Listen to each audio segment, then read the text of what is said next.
पुराने समय की बात है। श्यामनगर नामक शहर में चंदू नाम का एक सीधा सादा व्यापारी रहता था। वह अपने आप में ही मस्त रहने वाला व्यक्ति था। चंदू दूर दूर के देशों में अपना व्यापार करता था। जहाँ जो चीज उसे सस्ती मिलती वह उसे खरीद लेता और दूसरे देश में जाकर जहाँ उस वस्तु की अधिक मांग होती उसे ऊंची कीमत पर बेच देता था। एक बार चंदू को खबर मिली कि सूर्य द्वीप नामक देश में चंदन बहुत महंगा बिकता है और वहाँ चंदन की बहुत मांग है। इस खबर के बाद वह सोचने लगा कि हमारे यहाँ तो चंदन बहुत सस्ता है, इसलिए अपने यहाँ से चंदन की लकड़ियाँ खरीदकर सूर्य द्वीप में बेचने जाऊंगा, जिससे मुझे काफी मुनाफा होगा। काफी सोच विचार करने के बाद चंदू ने अपनी सारी संपत्ति बेचकर चंदन की लकड़ियाँ खरीद ली और फिर लकड़ियाँ पानी के जहाज में लादकर सूर्य द्वीप की ओर रवाना हो गया। एक सप्ताह की यात्रा के बाद उसका जहाज सूर्य द्वीप की बंदरगाह पर पहुंच गया। चंदू ने सोचा कि मैं पहले चलकर बाजार के हालचाल मालूम कर लूं, उसके बाद ही जहां से अपना माल उतारवाऊंगा। जल्दी ही सूर्य द्वीप के व्यापारियों में यह खबर फैल गई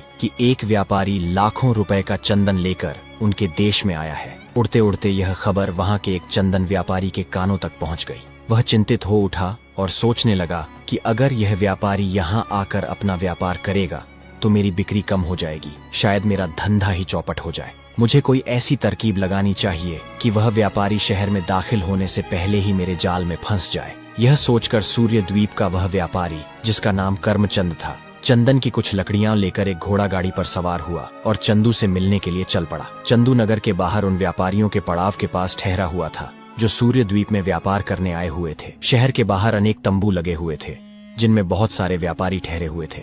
उन्हीं में से एक तंबू चंदू का भी था।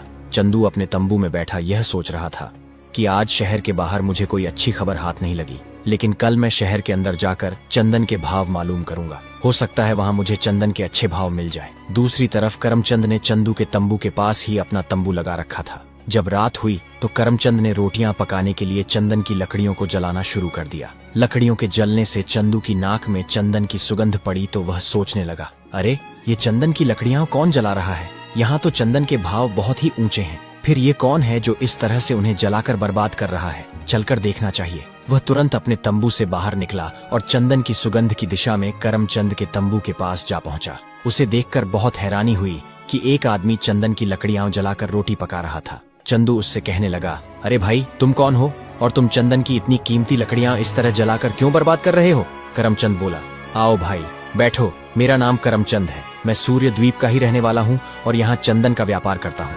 लेकिन भाई, तुम कौन हो और तुमने चंदन को कीमती क्यों कहा? चंदू बोला, मेरा नाम चंदू है, मैं श्यामनगर नामक देश से यहाँ चंदन का व्यापार करने आया हूँ।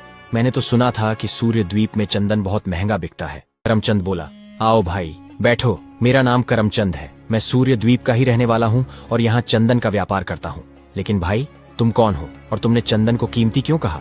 चंदू बोला, मेरा नाम चंदू है, मैं श्यामनगर नामक देश से यहाँ चंदन का व्यापार करने आया हूँ।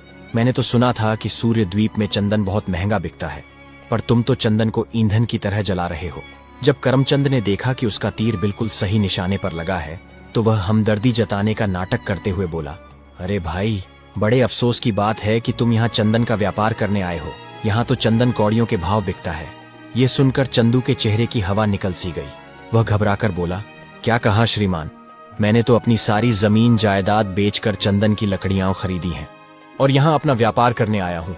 करमचंद बोला, देखो भाई, मैं गलत नहीं कह रहा। अगर तुम्हें विश्वास ना हो तो कल सुबह शहर में जाकर किसी से भी पूछ लेना। अब तो चंदू की आंखों के आगे अंधेरा सा छाने लगा। वह सोचने लगा, अब मेरा क्या होगा? अगर मेरा चंदन न बिका तो मैं अपने देश भी वापस नहीं लौट सकूंगा। चंदू को सोच में डूबा देखकर करमचंद ने कहा, मित्र, तुम बिल्कुल दुखी मत हो। पता नहीं क्यों तुम्हारी ऐसी हालत देखकर मुझे तुम पर दया आ रही है। तुम मेरे मेहमान हो और तुम्हारी सहायता करना अब मेरा फर्ज है। तुम ऐसा करो कि कल सुबह मेरे साथ शहर चलो, मैं तुम्हारा सारा चंदन खरीद लूंगा और तुम अपने चंदन के बदले में उतने ही वजन की जो भी चीज चाहो वो मुझसे ले लेना। मैं खुशी खुशी वह चीज तुम्हें दे दूंगा। करमचंद की बात सुनकर चंदू को कुछ तसल्ली हुई और वह बोला, ठीक है भाई, मुझे तुम्हारा यह प्रस्ताव मंजूर है। इसके बाद करमचंद कहने लगा, लेकिन भाई, मुझे एक बात का डर है। चंदू बोला, किस बात का डर? जल्दी बताओ, मेरा दिल बैठा जा रहा है। करमचंद बोला, हो सकता है कि शहर में पहुंचकर मेरे घर के लोग या परिवार वाले मुझे ऐसा करने से रोक दें, इसलिए मैं चाहता हूं कि इस बारे में हमारा एक लिखित समझौता हो जाना चाहिए। चंदू बोला, ठीक है,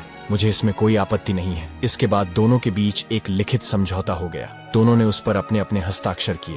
समझौते की एक एक दस्तावेज दोनों ने अपने पास रख ली। अब सुबह होते ही करमचंद कहने लगा, चलो भाई, मेरे पास घोड़ा गाड़ी है, उसी से नगर चलते हैं। वहाँ मैं तुम्हें एक सराय में ठहरा दूंगा। 1-2 दिन में मैं तुमसे सारा चंदन लेकर उतने ही वजन की तुम्हें मनचाही वस्तु दे दूंगा। चंदू ने कहा, तुम्हारा बहुत बहुत धन्यवाद, मैं तुम्हारा यह एहसान कभी नहीं भूलूंगा। इसके बाद करमचंद ने अपना सारा सामान घोड़ा गाड़ी पर रखवाया और चंदू को लेकर शहर की ओर चल पड़ा। शहर में पहुंचकर करमचंद ने चंदू को एक सराय में ठहराया और अगले दिन मिलने का वादा करके वहां से चला गया। अपना सारा सामान घोड़ा गाड़ी पर रखवाया और चंदू को लेकर शहर की ओर चल पड़ा। शहर में पहुंचकर करमचंद ने चंदू को एक सराय में ठहराया और अगले दिन मिलने का वादा करके वहां से चला गया।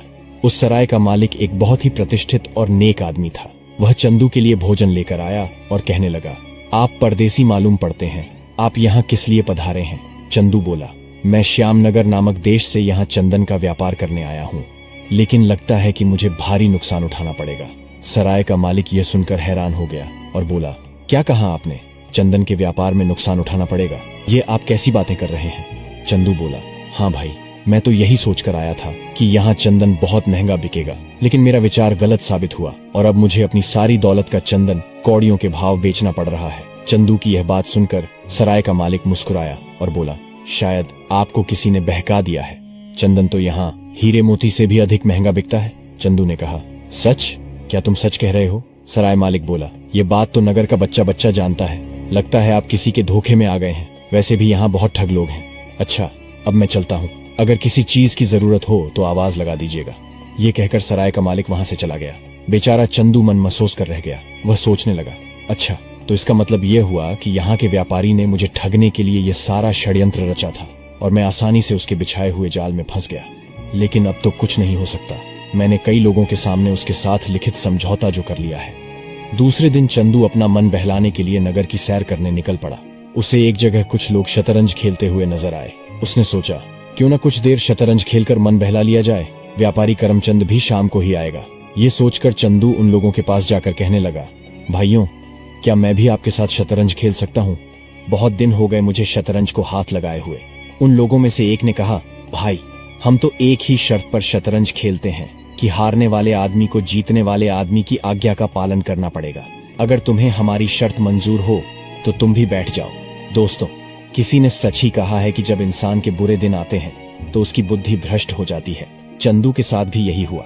उसने बिना सोचे समझे उन लोगों की शर्त मान ली और उनके साथ शतरंज खेलने लगा।